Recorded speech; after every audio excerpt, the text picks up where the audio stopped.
Hello, let's have a look at this Glock knife. Now, as far as I'm aware, this knife is actually made by Glock and it's definitely made in Austria. So that's a fun fact in itself that it's made by Glock firearms, not just licensed. So I believe this is the material, this polymer that the scabbard and the handle is made of. I believe this is the exact same material that Glock uses in their handguns. So that's pretty cool at least. Here we have the belt loop, which to unclip this belt loop you just slide it over to the side.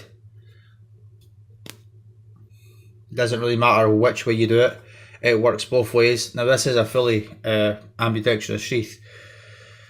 To draw the knife out, we lift up this clip here and press on the guard to draw the knife out, and as I say, it's ambidextrous, so it doesn't matter which way you put the knife back into the scabbard. On the bottom here we have a drain hole to let the water drain out, and there is a small loop on the bottom to tie cord to tie it to your leg so the knife doesn't swing around while it's on your belt. And on the other side here we have Glock stamped into the scabbard.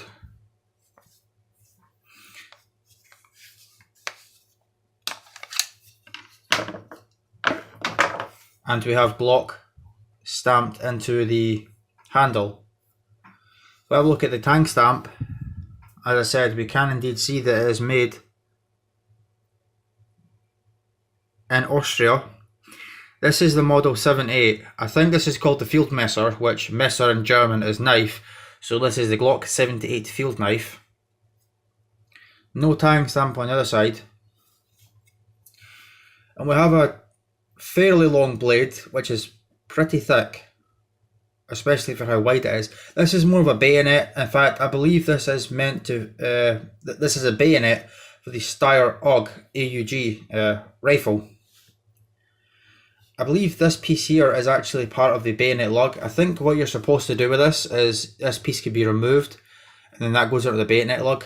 So, but I've never actually been able to remove this piece, and I'm choosing not to pry it open because I don't want to have it all marked. For me, this is a collectible piece, especially since it is a sort of, a military knife. For me, this one sits in the cabinet. I'm not entirely sure what these holes are for, although I have heard that these are for making this knife into a spear. So I think it's hollow to about here. So of course you could put a stick in there to make it a shaft, and you could put a nail in there. There you go, spear. So there's actually a lot you could do with this. I've also heard that it's pretty good for throwing.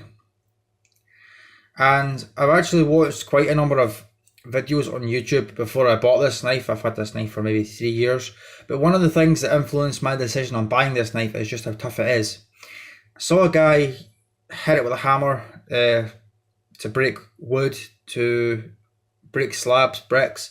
He even forced it into wood and he stood on it. And it took a lot to break this knife, so this is a tough knife.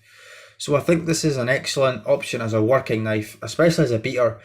And it's got a really good price point. You pay about £40 for this knife in the UK. That's how much I paid for this off Heine Haynes 3 years ago. And it's roughly the same price. As I said, it's a pretty tough knife. In fact, let's just have a look at some measurements here, shall we?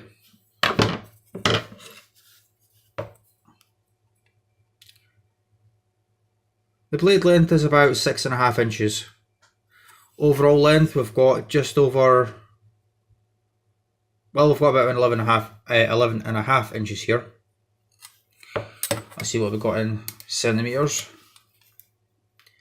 The blade length in centimetres is just over 16, and we've got 29 centimetres overall blade length. Overall length of the knife.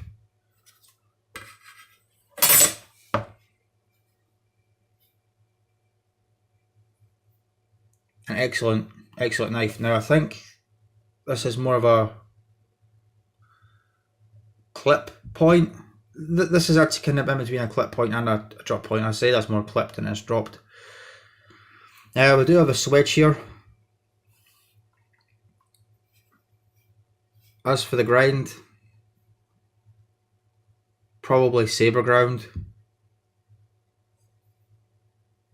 I'm not actually sure. I mean, it's a bit hard to tell what kind of grind this is, especially since the blade is so thick. It kind of looks hollow ground, but nah, it's not hollow ground. Now, one cool thing about this piece of crossguard up here that makes it more fun and interesting is this can actually double as a bottle opener.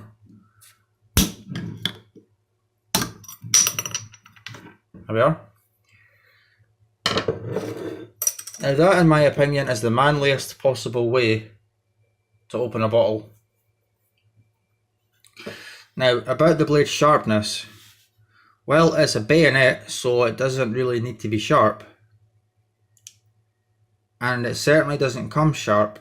And it is a real pain to put an edge on this. In fact, this is one of the few knives that I have that I've not been able to put an edge on it. Partly, I'd say because of that angle. I don't know what kind of blade angle we've got here, but it's pretty steep. But I mean, the knife is so thick, but it's also it's not very tall, if you know what I mean. So that makes it pretty difficult to put a decent edge on it. If you want to put a razor sharp edge, a razor sharp edge on this knife, you'd have to completely regrind it. It's not as pointy as it could be, but it would certainly get its job done for being a bayonet or a fighting knife, I can assure you of that. And this is one of those knives where you can pry because it is so tough, but like I said, I don't use it for anything like that, I just keep it in the cabinet. I forgot to mention actually, these come in 3 different colour options. This is the OD green, you can also get it in black and in desert. Not only that, but there is a version in those 3 colours with a saw. Now I've heard that the saw isn't that useful. It's not very good for sawing. But if you're out in the woods and you don't have any other saw, I suppose it's better than nothing. Although in my view, it's probably better to not have that saw there, so you could sort of choke up on it and grip, put your thumb there for better control. But it just depends what you're going to do with it. So this is a Glock 78 field knife.